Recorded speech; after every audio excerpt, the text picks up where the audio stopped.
Hi, it's Mrs. Golding, and I'm going to go over the graph of the week for this week.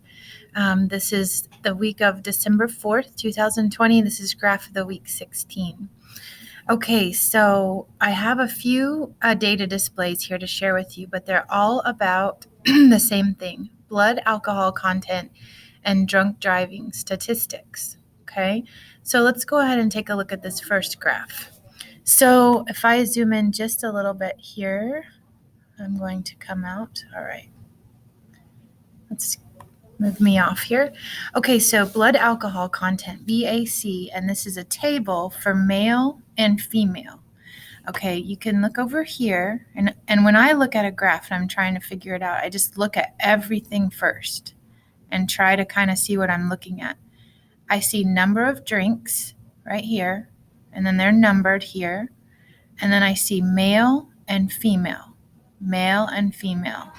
So this is when a male or a female has 0 drinks. And this is the body weight in pounds. So if you look around, like right along here, body weight. So this is 100-pound male with no alcohol in him. This is 100-pound female with no alcohol. That means the blood alcohol content, meaning how much alcohol is in the body per body weight, is 0. That makes sense because they haven't had anything to drink. Now, the last column says driving condition. And so this is the only safe driving limit, is no alcohol at all. And that's something I want you to always remember. So even if a friend or family member had even just 1 drink, and you feel like you, especially if it's a friend, when you're a little bit older or whatever, and they've had 1 drink, you can say, nah, I'm going to find a different way home, right? So the only safe driving limit for you or for anybody else is 0 drinks. All right, so let's look here. 1 drink. This is after 1 drink. For a male, 100-pound male has a blood alcohol content of 0.06 or 6 hundredths. And this is a female. So you can see 100-pound male and 100-pound female.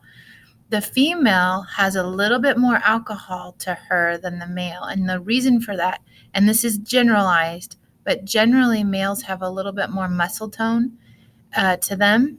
And that's why we can see that little bit difference, okay? And you'll see the difference like this all the way through. So let's take this male all the way through, okay? This is 1 drink. I'm going across here for a 180-pound male, okay? Now, did it go up or did it go down? It actually went down. The amount of alcohol per body weight, right? Because the body weight went up and they only still had 1 drink, then the amount of alcohol within that 1 person is a little bit less. So a person that's really tiny will get drunk faster. Okay, that's what this table is kind of talking about. So this female here at 0.04, again, just slightly more alcohol in a 180-pound female. So you can kind of get the idea here. If we take this color all the way across, okay, so we've got numbers, we've got different titles of the columns, but this color talks about driving skills being impaired. Impaired means it's affected. It would be someone who is not knocked down dead drunk, but definitely their reaction times are impaired or affected, and you need to have very good reaction times when you're driving. And so that's why any amount of alcohol can affect that. Okay, if you notice here these stair steps, that's probably something that you noticed. So let's kind of just try to digest what that means. So here, this is after 2 drinks. So 2 drinks. And we're going to talk about what drinks are here in just a second, but after 2 of those, let's go to the 140-pound male right here. Let's go to the 160-pound male, all right? The blood alcohol content within that male is 0.07, okay? And the threshold for the legal limit is 0.08. And so this male is barely below the threshold for being legally intoxicated because he weighs a little bit more than this guy. So you could have 2 guys in a car.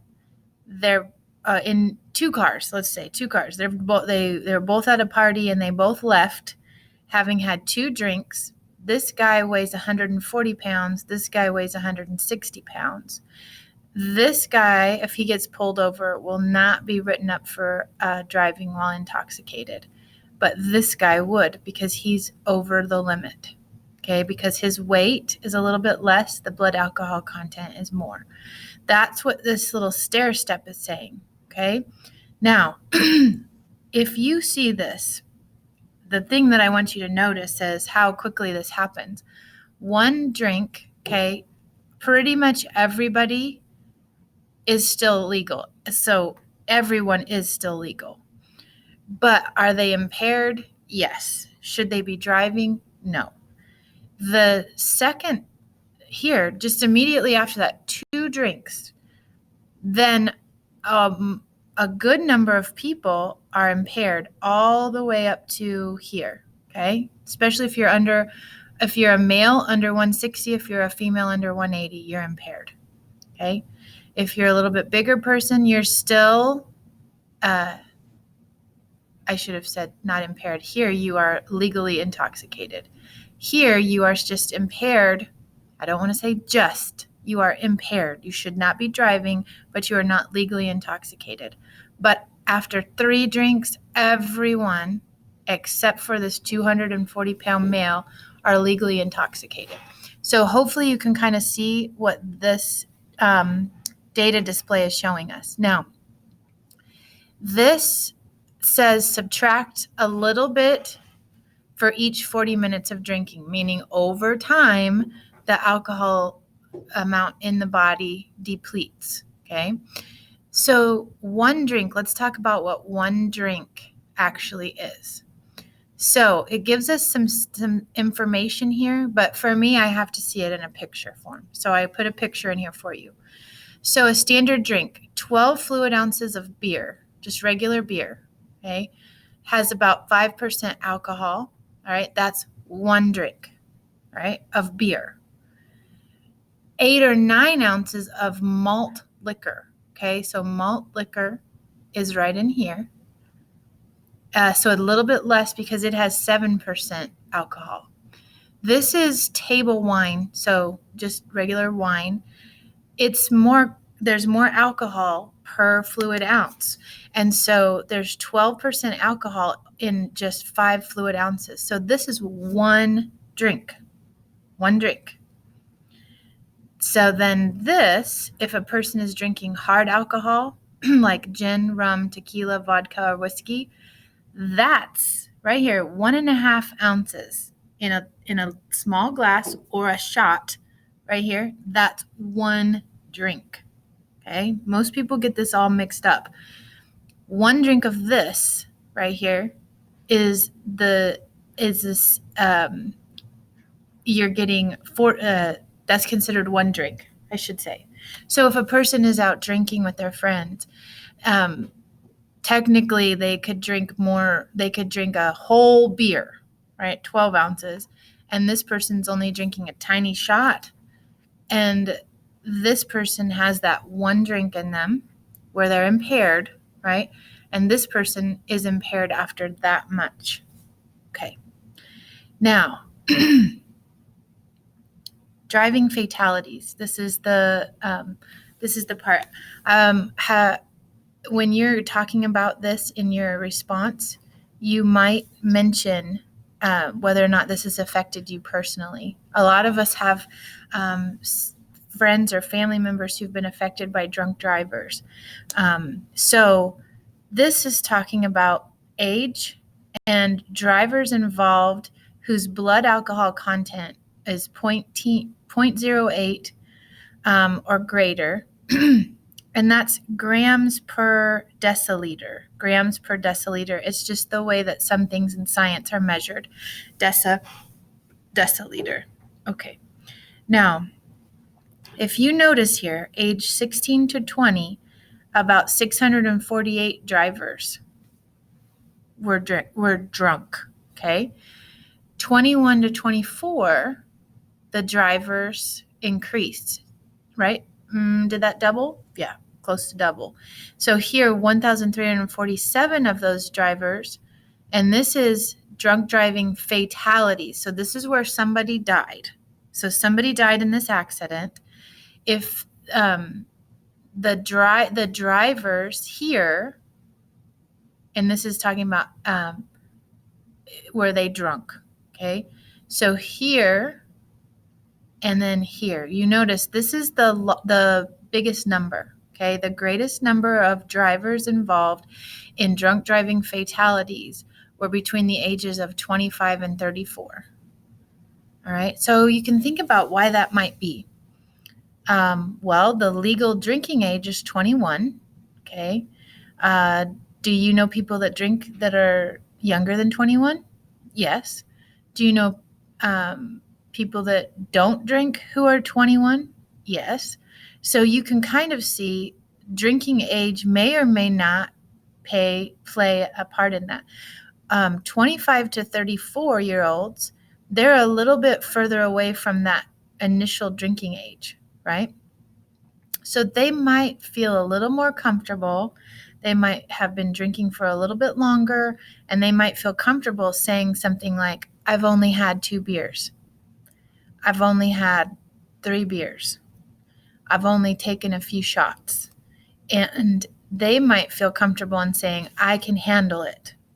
And so, and that's one of my observations of this. They might be the ones that are saying, I'm okay to do this.